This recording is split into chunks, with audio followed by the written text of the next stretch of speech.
So when culture is writing the laws, should the church stay quiet or should we speak up? Or another way to ask that, is silence spiritual or is it just convenient? Thanks a lot for joining us for today's Practical Discipleship. I'm Dan DeBruler. I'm with Pastors Eric Gray and Clay Davis today. And we're going to talk about church and politics and how those go together or don't go together, whether they should or should not even be together. What do you think, guys? Well, I think we often misunderstand this idea of church and politics because we forget what the church is. We look at the church and we see buildings, we see organizations. In this day and age, churches are business entities. They're corporations due to legal issues and all of that, and we forget that the church is the people, the body of Christ. So when we say, should the church influence politics, we're asking, should individual Christians have a voice or be involved in politics? And, let's just consider what Proverbs 29:2 says. It says, when the righteous increase, the people rejoice, but when the wicked rule, the people groan. Now, some versions will say when the righteous lead, or when the righteous rule, the people rejoice. But when the wicked rule, the people groan. So if the church, if Christ followers decide we're going to disengage from politics altogether, who does that leave? Well, that would be the unrighteous or wicked people. How dare you call them unrighteous? I'm just saying. I'm like somebody's watching that and hearing that, and that's what they're hearing, right? And I understand that. I get that, but there's only two sides. Mm-hmm. Good point. Absolutely. So just real quick, and not to bring confusion, but just for me to have better answers in this conversation, you say politics. Are we talking specifically politics? Are we talking about governance? Are we talking about campaigns? And are we talking about the church? Are we talking about individuals? Like, what are there some boxes we can put some stuff in here? That's a fair question, and I think every one of those boxes needs to be considered and checked as we have this discussion, because what Clay said is valid. When we think of the church, we have a tendency to think of organizations and institutions and buildings and groups who do specific things. But when we think of the church, we think of individuals. Well, politics and government are pretty much the same thing. When we think of it, when we point at it or point to it, if we're being kind, we think of it as this one great big entity. But when it comes down to it, it's really individuals who make individual decisions, and maybe they vote as a horde or a group, but it comes down to the individual. So I think we can't adequately discuss politics or even governance without discussing the individuals who we have the opportunity to influence, because that's our role as a church, right? Right. Yeah, and so obviously the politics gets a little fuzzy on should we, shouldn't we, especially when it comes into speaking from the pulpit, right?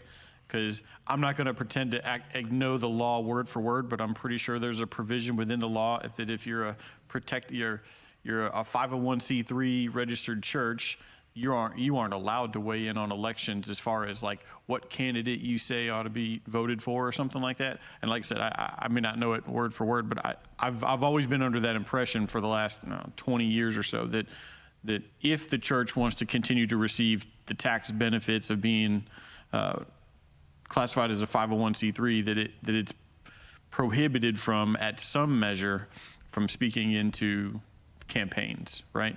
And so, but yet I see it happen all the time.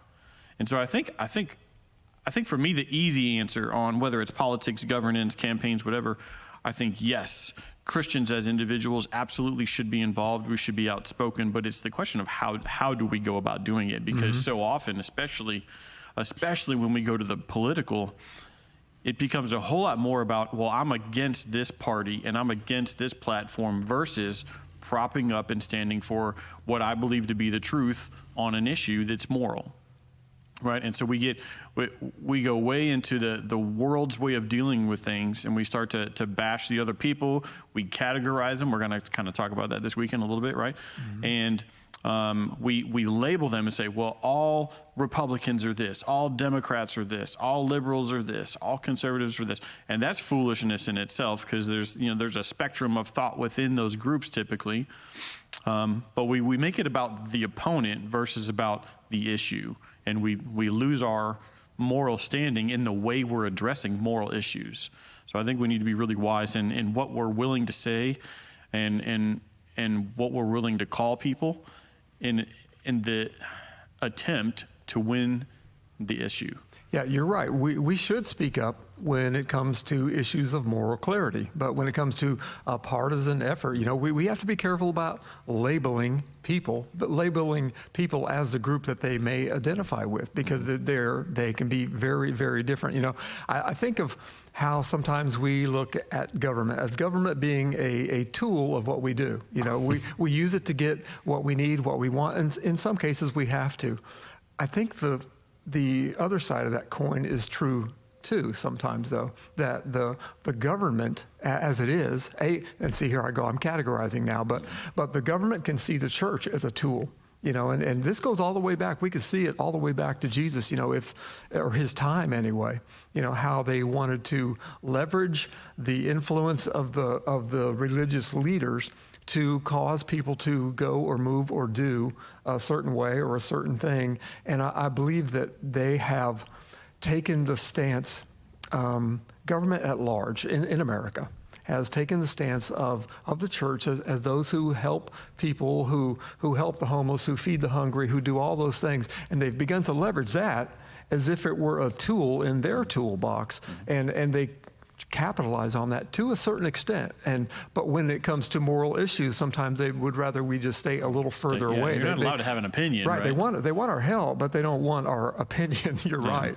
And so if we stay on the truth and let the truth be what drives our opinion, well, that will begin to decrease a little bit, because the government shouldn't be through the church feeding the people or housing the homeless, but the church should be doing those things. We should care when it comes to matters of moral or morality or cultural issues, right? Right. Yeah. I mean, that's the thing is as you look back throughout history, there are a lot of things that the government is doing now, or funding or sponsoring, that the church used to be the ones that did that. Mm-hmm. Even if you don't have to go that far back in history, you can just look at the American context. It was the churches that established hospitals. It was the churches that established higher education, the Ivy League schools. Even orphanages. Yeah, and orphanage, all these things, the church was doing this. Mm-hmm. They weren't looking to the government to create, fund, and cause these things to be. The church was doing it, and at some point we relegated that to the government. I don't know if the government stepped in or the church, which happened first. Or the church started to fail, or somewhere in Did the between. government step up, or did the church step back? I don't know which one happened first. I don't know what the cause and effect is, but the reality of it is there's a lot of stuff that the church used to be the ones that were responsible for in the community that the church no longer does as a whole. Yeah, or at the volume we used to do it. And we've stepped back and we've that's the government's job to take care of that now.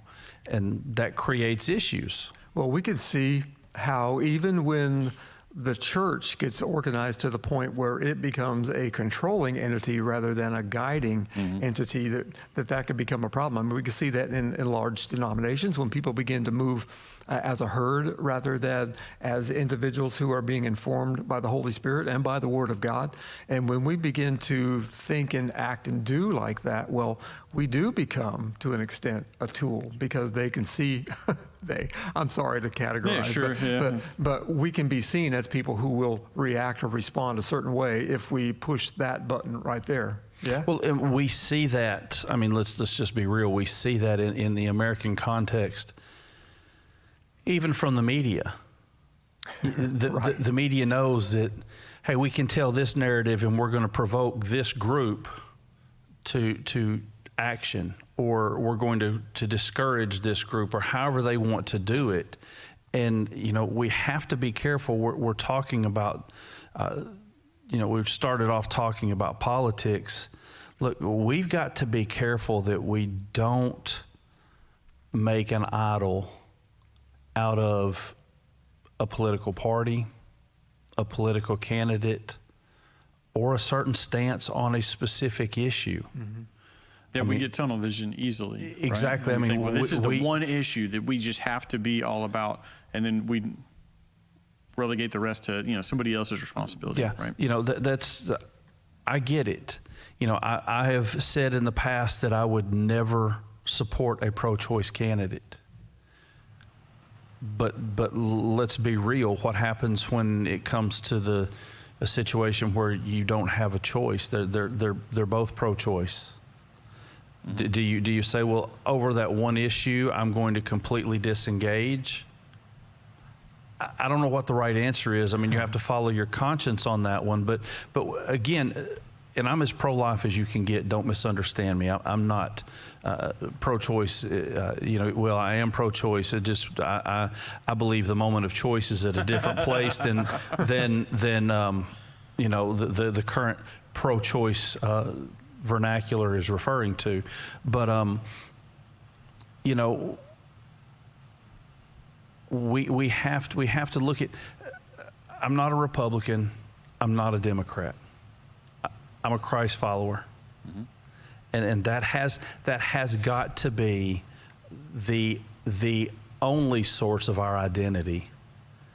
I am a Christ follower who happens to have the privilege of being an American. Mm-hmm. That is a privilege, but that doesn't. Being an American doesn't get to define me to the point that it's now elevated above the fact that I'm here to follow Christ and represent Him and what He says. And there's no one political party that's got it all right.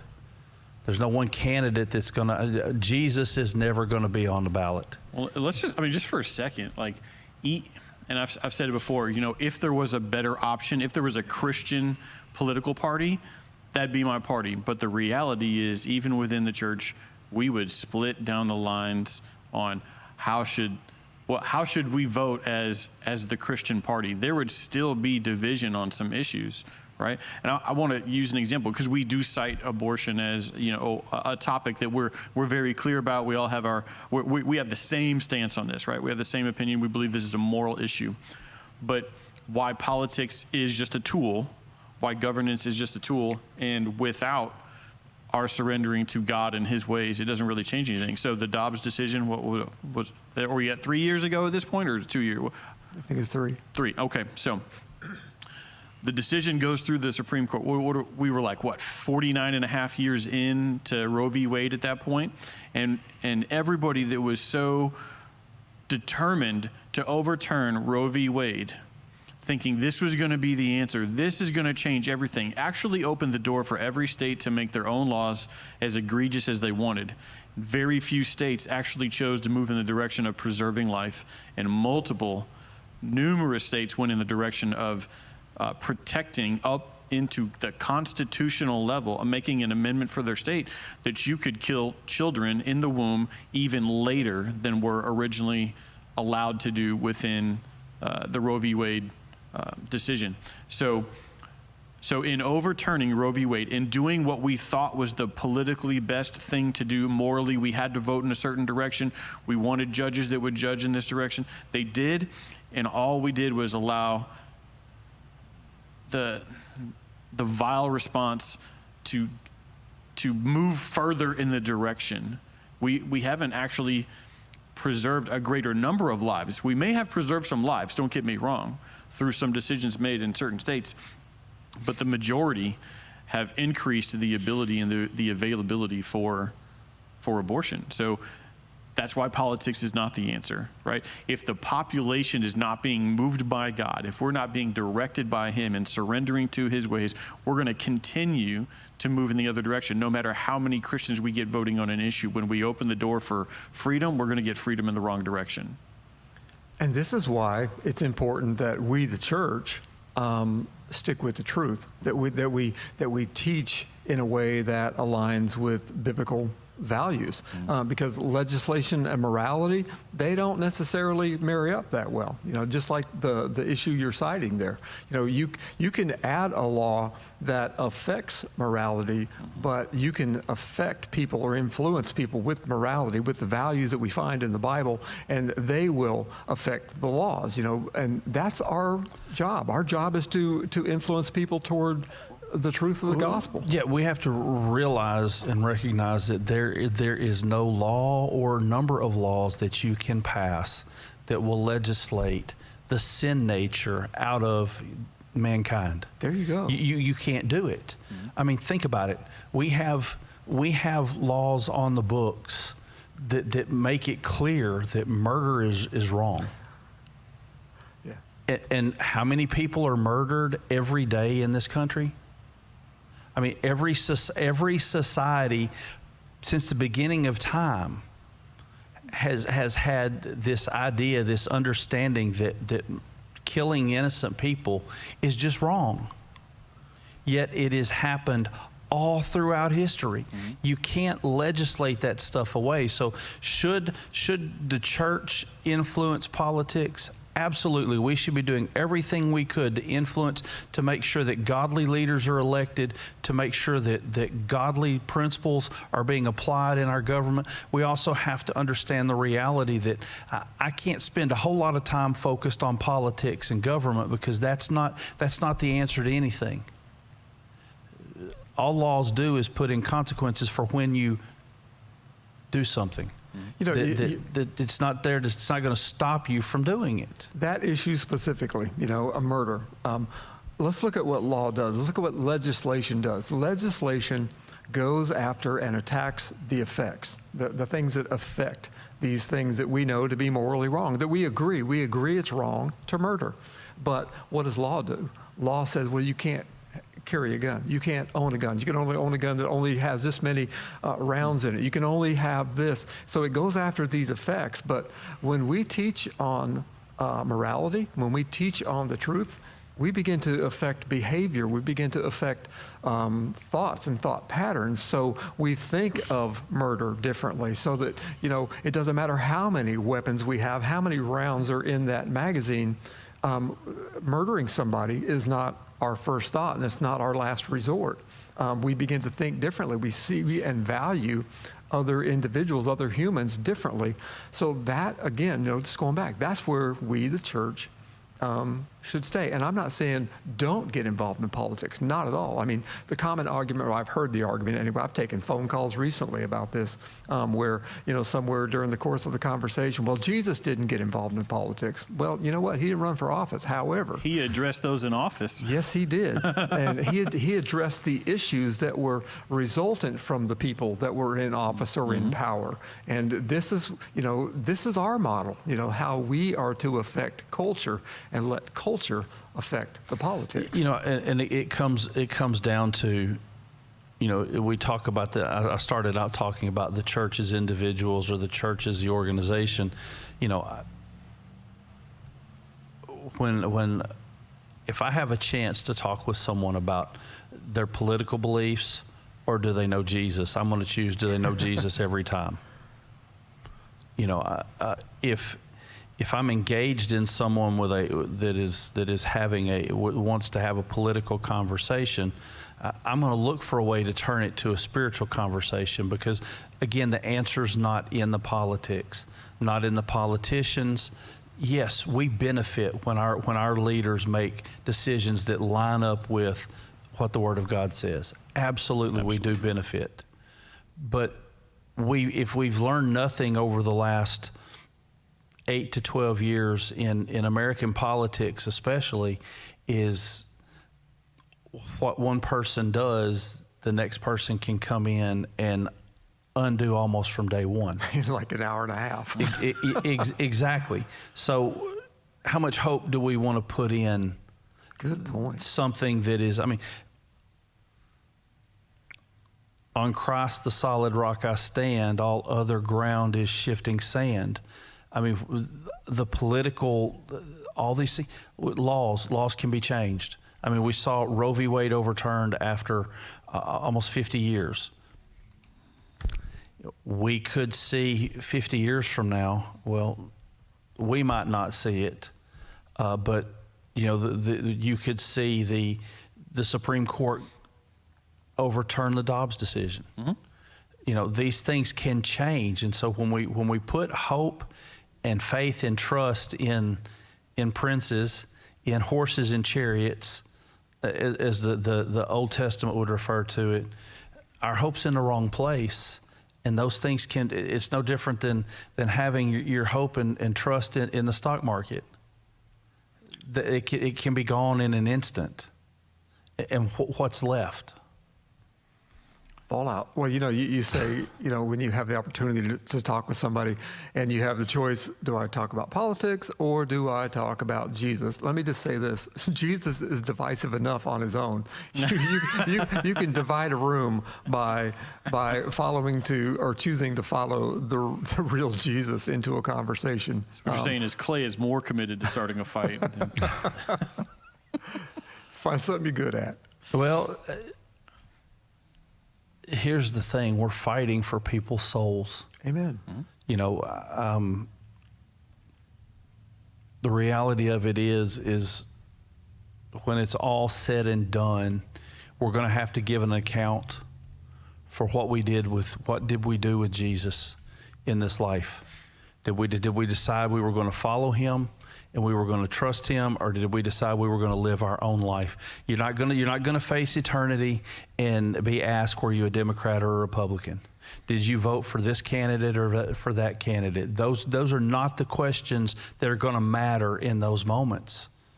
And the only question that matters is, did you know Jesus? Did you put your faith in Jesus? Did you follow him? If the answer is no, look, the Bible's very clear what your eternal destiny is, and I wouldn't wish that on my worst enemy. Yep.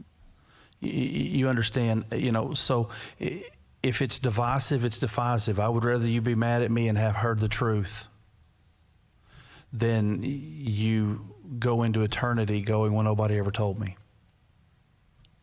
Yeah, and I want to say, the why we would be involved in using this tool of politics and governance is because we do want just laws, right? And going back to the beginning, we believe we are the ones with the best moral perspective. There are other people that bring perspectives that have moral capacity within it, right? And there's a measure to it, but we know that we have ascribed to this faith because we believe this is the moral right? This is the correct way to be. And so we want to influence those laws to be just for everybody. But again, it's go back to what are we going to do and how should we go about doing it? For instance, on social media, I will come across plenty of things that I agree with the point being made.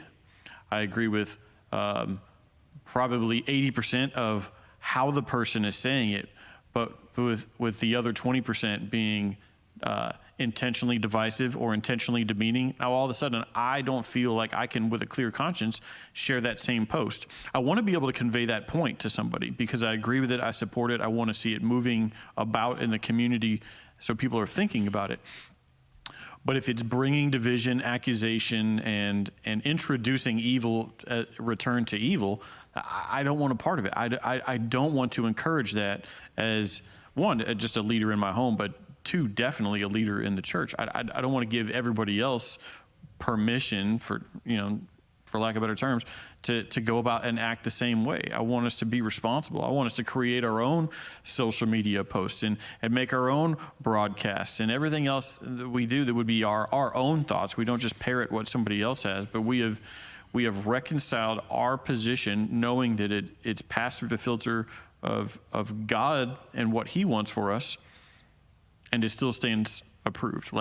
It's not just a little off center, right? It's perfectly plumb with God. It's perfectly vertical. We're not slanted in any way, and therefore we can share that information. We can share that opinion with a clear conscience.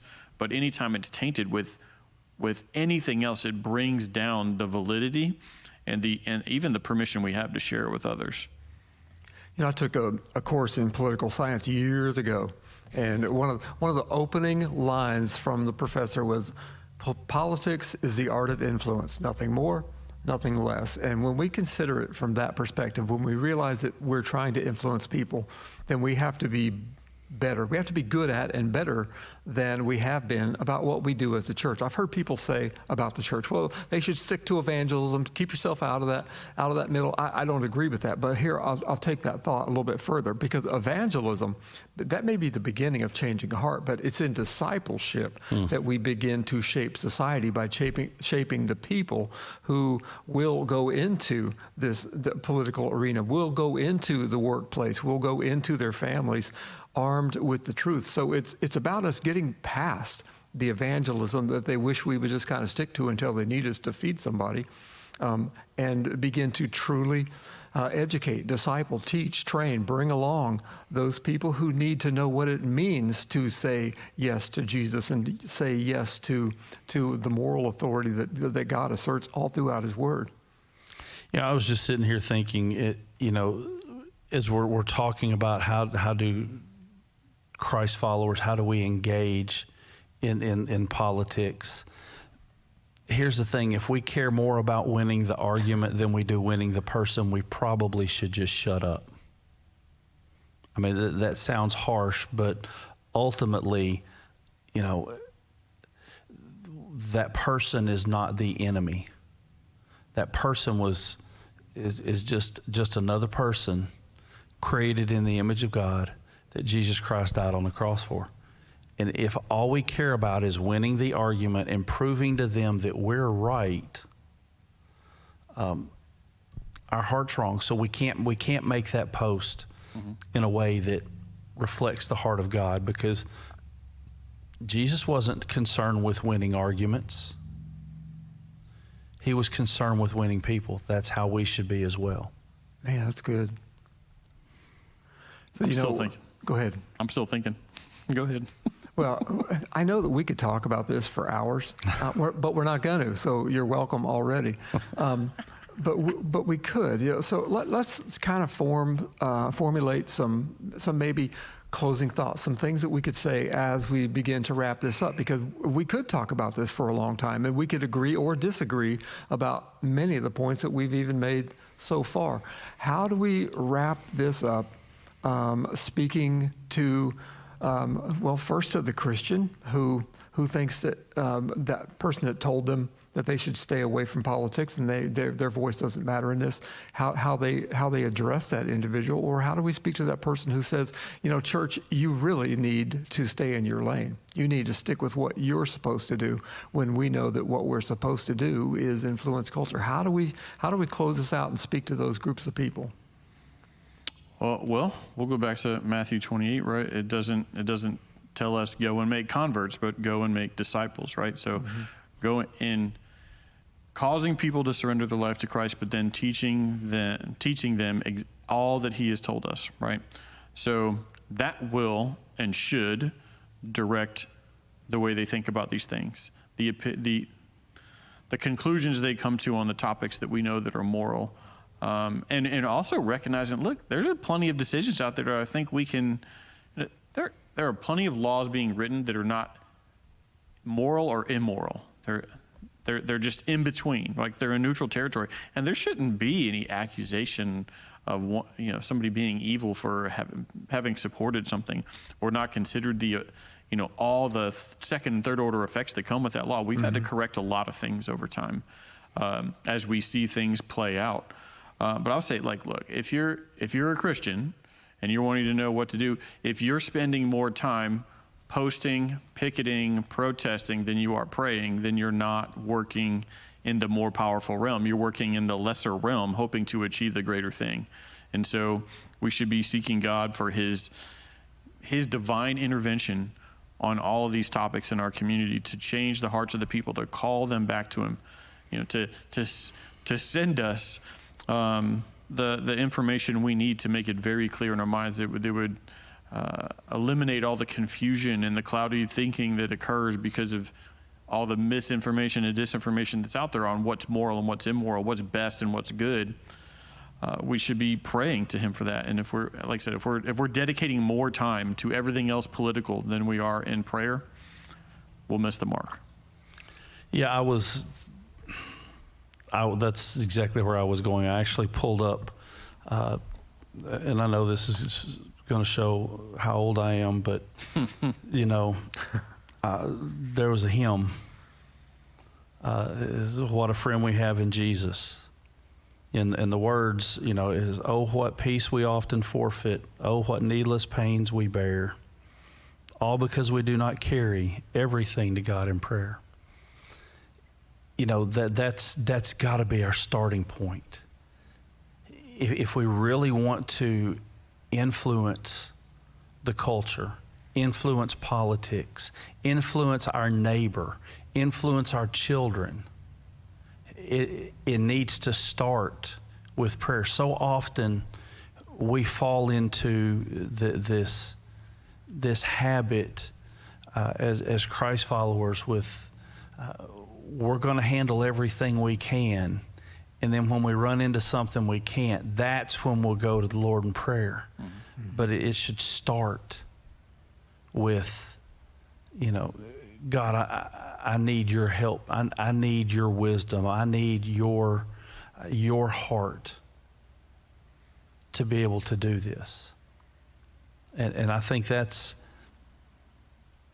often neglected when it comes to these issues of justice, these issues of politics and morals, and we've got to go stand on the sidewalk in front of Planned Parenthood. We've got to be involved in getting this law changed, but our real power starts when we're on our face before God, crying out to Him. He can do far more than we can. Man, I would just kind of wrap up by reminding everybody, regardless, that we should get involved. We should engage. We should engage the culture, but engagement is not the same as entanglement, because we can easily get wrapped up in stuff, and I know people well-intended on their way in who find themselves so wrapped up around a particular issue or a particular election or whatever that they lose their focus altogether. They lose what the focus was they had going in. But here's the thing. The church, we're not called to be the government, but we are called to shape it by shaping the hearts. And here's the bottom line of it all. If we don't disciple the culture will disciple the church. Mm-hmm. We will be led one way or the other. Thanks so much for being with us for Practical Discipleship. We'll see you next week.